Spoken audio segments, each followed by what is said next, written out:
Hello नमस्कार दोस्तों, मेरा नाम है कपिल और स्वागत है आप सभी का फॉर आपकी सक्सेस में। फ्रेंड्स, इस वीडियो में अभी हम लोग भारतीय इतिहास के टॉप 30 क्वेश्चन को देखने वाले हैं जो कि आपके आने वाले हर एक एग्जाम के लिए काफी महत्वपूर्ण होंगे। तो इसलिए आप इस वीडियो को अंत तक जरूर देखिएगा और इन्हें याद कर लीजिएगा, ठीक है। आप इस वीडियो का फ्री पीडीएफ फाइल भी डाउनलोड कर सकते हैं जिसका लिंक इस वीडियो के डिस्क्रिप्शन बॉक्स में दिया हुआ है, या तो फिर आप मेरा टेलीग्राम ग्रुप ज्वाइन करके वहां से भी फ्री में आसानी से इसका पीडीएफ फाइल डाउनलोड कर सकते हैं। टेलीग्राम ग्रुप ज्वाइन करने का लिंक भी इसी वीडियो के डिस्क्रिप्शन बॉक्स में दिया हुआ है। ओके, तो चलिए क्वेश्चन की ओर बढ़ते हैं। और पहला क्वेश्चन है, सबसे पुरानी स्मृति कौन सी है? तो सबसे पुरानी स्मृति मनु स्मृति है।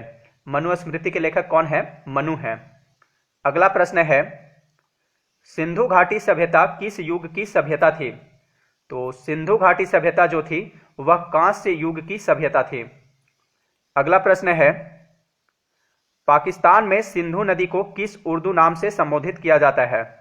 तो पाकिस्तान में सिंधु नदी को दरिया ए सिंध उर्दू नाम से संबोधित किया जाता है। अगला प्रश्न है, कलिंग युद्ध किस वर्ष हुआ था? तो कलिंग युद्ध 261 ईसा पूर्व में हुआ था। सम्राट अशोक ने राज्याभिषेक के 8वें वर्ष यानी 261 ईसा पूर्व में कलिंग पर आक्रमण किया था। हाथी गुम्फा अभिलेख से पता चलता है कि उस समय कलिंग का राजा नंदराज नामक कोई व्यक्ति था। कलिंग वर्तमान समय में किस राज्य में स्थित है? तो यह उड़ीसा राज्य में स्थित है। अगला प्रश्न है, चरक संहिता चिकित्सा की किस शाखा से संबंधित है? तो चरक संहिता जिसकी रचना की है चरक ने, इस पुस्तक का संबंध आयुर्वेद से है, ठीक है। चरक संहिता चिकित्सा की किस शाखा से संबंधित है? आयुर्वेद से संबंधित है। चरक किसके राजवैद्य थे? तो चरक जो है ये कुषाण शासक कनिष्क के राजवैद्य थे। अगला प्रश्न है, सिंधु सभ्यता का पतन नगर यानी बंदरगाह कौन सा था? तो सिंधु घाटी सभ्यता का बंदरगाह कौन सा था? लोथल था, ठीक है। लोथल वर्तमान में कहां स्थित है? तो यह गुजरात राज्य में स्थित है। अगला प्रश्न है, पुराणों में सबसे प्राचीन एवं प्रामाणिक पुराण कौन सा है? तो वह है मत्स्य पुराण।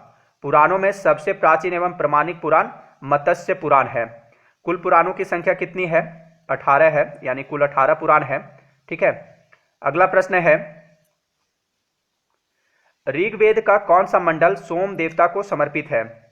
तो इसका आंसर है 9वां मंडल। देखिए, ऋग्वेद में कुल 10 मंडल हैं जिनमें 9वां मंडल जो है वह सोम देवता को समर्पित है। अगला प्रश्न है, किस वेद में बलि सूत्रों का उल्लेख किया गया है? तो बलि सूत्रों का उल्लेख अजुर्वेद में किया गया है। ऋग्वेद जो है यह प्रारंभिक आर्यों के विस्तार से संबंधित है। सामवेद यह संगीत से संबंधित है। सामवेद को भारतीय संगीत का जनक कहा जाता है। अथर्ववेद यह जादू टोना अंधविश्वास वशीकरण इत्यादि से संबंधित है। अगला प्रश्न है, महमूद गजनवी के सभी आक्रमण में सर्वाधिक महत्वपूर्ण आक्रमण कौन सा था? तो वह था सोमनाथ मंदिर पर आक्रमण, जो कि 1025 से 1026 ईस्वी के बीच आक्रमण किया था। देखिए, महमूद गजनवी ने भारत पर कुल 17 बार आक्रमण किया था, जिसमें सर्वाधिक महत्वपूर्ण आक्रमण कौन सा था? सोमनाथ मंदिर पर आक्रमण था। अगला प्रश्न है, दिल्ली सल्तनत पर बैठने वाला एकमात्र हिंदू से परिवर्तित हो मुस्लिम व्यक्ति कौन था? तो दिल्ली सल्तनत पर बैठने वाला एकमात्र हिंदू धर्म से परिवर्तित मुसलमान नसीरुद्दीन खुसरो था, ठीक है। नसीरुद्दीन खुसरो शाह था। इसने गद्दी पर बैठने के बाद पैगंबर के सेनापति की उपाधि धारण किया था। नसीरुद्दीन खुसरो शाह यह खिलजी वंश के अंतिम शासक कुतुबुद्दीन मुबारक शाह का प्रधानमंत्री था। अगला प्रश्न है, हम्पी किसकी राजधानी थी? तो हम्पी विजयनगर साम्राज्य की राजधानी थी। हम्पी वर्तमान में किस राज्य में स्थित है? तो यह वर्तमान समय में कर्नाटक के बेल्लारी जिले में तुंगभद्रा नदी के किनारे स्थित है। विजयनगर साम्राज्य की स्थापना किसने की थी? तो विजयनगर साम्राज्य की स्थापना हरिहर एवं बुक्का नामक 2 भाइयों ने की थी। कब की थी? 1336 ईस्वी में की थी, ठीक है। और किसके शासनकाल में की थी? तो मोहम्मद बिन तुगलक के शासनकाल में की थी। अगला प्रश्न है, तेनालीराम विजयनगर साम्राज्य के किस राजा के दरबार में राजकवि थे? तो प्रसिद्ध कवि तेनालीराम विजयनगर साम्राज्य के राजा कृष्णदेव राय के दरबारी कवि थे। तेनालीराम ने पांडुरंग महात्म्य की रचना की थी, जिसकी गणना 5 महाकाव्यों में की जाती है। अगला प्रश्न है, चार मीनार का निर्माण निम्न में से किस व्यापक रूप से फैली बीमारी के उन्मूलन की याद में किया गया था? तो देखिए चार मीनार जो कि कहाँ पर है चार मीनार, तो यह हैदराबाद में स्थित है। तो इसका निर्माण चार मीनार का निर्माण प्लेग जैसी बीमारी के उन्मूलन की याद में किया गया था। चार मीनार का निर्माण किसने करवाया था? तो चार मीनार का निर्माण कुली कुतुब शाह ने करवाया था और यह कहाँ स्थित है? हैदराबाद में है। अगला प्रश्न है, तुलसीदास किसके समकालीन थे? तो प्रसिद्ध कवि गोस्वामी, प्रसिद्ध कवि और संत गोस्वामी तुलसीदास यह जो थे यह सम्राट अकबर के समकालीन थे। तुलसीदास ने लगभग 25 ग्रंथ लिखे जिनमें रामचरितमानस तथा विनय पत्रिका सर्वोत्तम है। रामचरितमानस की रचना तुलसीदास ने किस भाषा में की थी? अवधी भाषा में की थी, अवधी भाषा में। अगला प्रश्न है, कौन से गुरु को औरंगजेब ने फांसी दी? तो इसका आंसर है गुरु तेग बहादुर को। गुरु तेग बहादुर सिखों के 9वें गुरु थे। इन्हें औरंगजेब ने फांसी दे दी थी क्योंकि उन्होंने इस्लाम धर्म स्वीकार करने से इनकार कर दिया था, इसलिए इन्हें औरंगजेब ने फांसी दे दी थी। अगला प्रश्न है, मिर्जा गालिब किस सम्राट के समय में थे? यानी मिर्जा गालिब किस सम्राट के समकालीन थे? तो मिर्जा गालिब जो थे, जो कि एक महान शायर थे, वे मुगल सम्राट बहादुर शाह द्वितीय के समकालीन थे। बहादुर शाह द्वितीय को बहादुर शाह जफर के नाम से भी जाना जाता है। मुगल वंश का अंतिम शासक कौन था? तो वह था बहादुर शाह द्वितीय। अगला प्रश्न है, भारत के प्रसिद्ध मयूर सिंहासन को कौन लूट कर ले गया था? तो भारत के प्रसिद्ध मयूर सिंहासन या तख्ते हाउस जिसे शाहजहां ने बनवाया था, इसको नादिर शाह, सॉरी यहाँ पे आदिल शाह है, ठीक है, नादिर शाह आंसर होगा, नादिर शाह ने लूट कर ले गया था। ठीक है, आप इसे याद रखिएगा, मैं पीडीएफ में इसे सुधार दूंगा। नादिर शाह, ठीक है, भारत के प्रसिद्ध मयूर सिंहासन को नादिर शाह ने लूट कर ले गया था। मयूर सिंहासन पर बैठने वाला अंतिम मुगल शासक कौन था? तो वह था मोहम्मद शाह। ठीक है, मोहम्मद शाह को रंगीला बादशाह भी कहा जाता था। इसी के समय में ईरान के सम्राट नादिर शाह ने 1739 ईस्वी में दिल्ली पर आक्रमण किया था और मयूर सिंहासन लूटकर ले गया था। नादिर शाह को ईरान का नेपोलियन कहा जाता है। अगला प्रश्न है, भारत का नेपोलियन किसे कहा जाता है?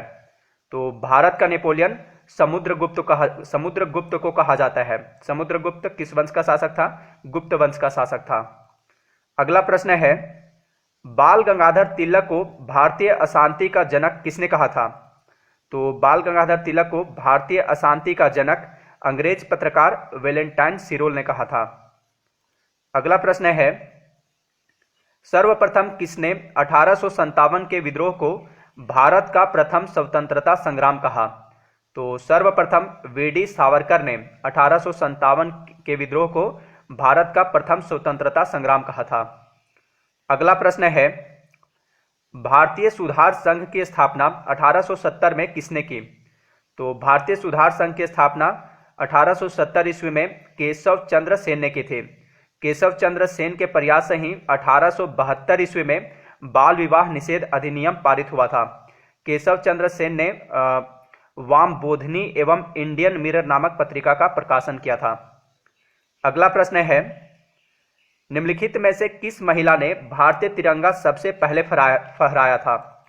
तो सबसे पहले भारतीय तिरंगा को मैडम भीखाजी कामा ने फहराया था। मैडम भीखाजी कामा को क्रांतिकारियों का माता कहा जाता था। इन्होंने ही 1907 में जर्मनी के स्टुटगार्ट में सर्वप्रथम भारतीय तिरंगा लहराई थी। भारत के राष्ट्रीय ध्वज तिरंगा का डिजाइन किसने तैयार किया था? पिंगली वेंकैया ने तैयार किया था।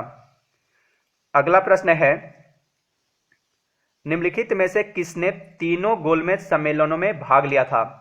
तो तीनों गोलमेज सम्मेलनों में डॉक्टर भीमराव अंबेडकर ने भाग लिया था। तीनों गोलमेज सम्मेलन का आयोजन कहाँ हुआ था? लंदन में हुआ था। और यह कब कब हुआ था? तो पहला गोलमेज सम्मेलन का आयोजन 1930 ईस्वी में, दूसरा गोलमेज सम्मेलन का आयोजन 1931 में और तीसरा गोलमेज सम्मेलन का आयोजन 1932 ईस्वी में हुआ था। महात्मा गांधी सिर्फ दूसरे गोलमेज सम्मेलन में भाग लिए थे। अगला प्रश्न है, रविंद्रनाथ टैगोर द्वारा लिखित गीत जन गण मन सर्वप्रथम जनवरी 1912 में किस नाम से प्रकाशित हुआ था?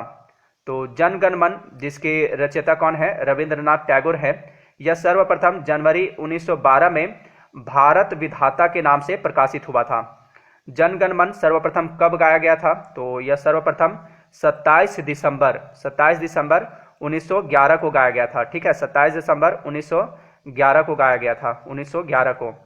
संविधान सभा ने जन गण मन को भारत के राष्ट्रगान के रूप में कब अपनाया था? तो इसे 24 जनवरी 1950 को अपनाया था। संविधान सभा ने जन गण मन को भारत का राष्ट्रगान के रूप में 24 जनवरी 1950 को अपनाया था। और इसे सबसे पहली बार कब गाया गया था? 27 दिसंबर 1911 को गाया गया था भारतीय राष्ट्रीय कांग्रेस के कलकत्ता अधिवेशन में। अगला प्रश्न है, भारतीय स्वतंत्रता के समय भारतीय राष्ट्रीय कांग्रेस के अध्यक्ष कौन थे? तो भारतीय स्वतंत्रता के समय भारतीय राष्ट्रीय कांग्रेस के अध्यक्ष जेबी कृपलानी थे। स्वतंत्रता के समय भारत के प्रधानमंत्री कौन थे? क्लीमेंट एटली थे। अगला प्रश्न है, विधवा विवाह कानून किसने पास किया? तो विधवा विवाह कानून लॉर्ड कैनिंग ने पास किया था। ठीक है, विधवा विवाह कानून लॉर्ड कैनिंग ने पास किया था। लॉर्ड कैनिंग के शासनकाल में 1856 ईस्वी में विधवा पुनर्विवाह अधिनियम पारित किया गया था। इस अधिनियम को पारित करने में ईश्वर चंद्र विद्यासागर ने महत्वपूर्ण योगदान दिया था। अगला प्रश्न है, भारत में अंग्रेजी शिक्षा की शुरुआत किसने की थी? तो भारत में अंग्रेजी शिक्षा की शुरुआत मैकाले ने की थी। लॉर्ड विलियम बेंटिंक के शासनकाल में मैकाले की सिफारिश के आधार पर 1835 ईस्वी में अंग्रेजी को शिक्षा का माध्यम बनाया गया था, 1835 ईस्वी में। अगला प्रश्न है, निम्नलिखित प्रधानमंत्रियों में से कौन भारत की आजादी के बाद पैदा हुआ था? तो इसका आंसर है अभी वर्तमान प्रधानमंत्री नरेंद्र मोदी। ठीक है, नरेंद्र मोदी जो है भारत के एक ऐसे प्रधानमंत्री हैं जिनका जन्म भारत की आजादी के बाद हुआ है।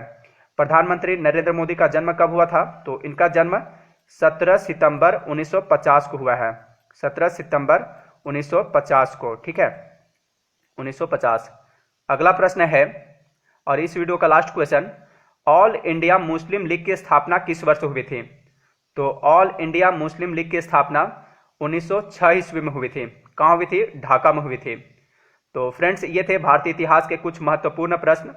अब अंत में आपके लिए क्वेश्चन है, भगवत गीता का अंग्रेजी में अनुवाद सर्वप्रथम किसने किया था? तो इसका सही जवाब आप मुझे कमेंट बॉक्स में दीजिएगा। तो इस वीडियो में इतना ही। अगर ये वीडियो आपको अच्छा लगा हो तो इसे लाइक तथा शेयर जरूर कर दीजिएगा। मिलते हैं नेक्स्ट वीडियो में। Thanks for watching.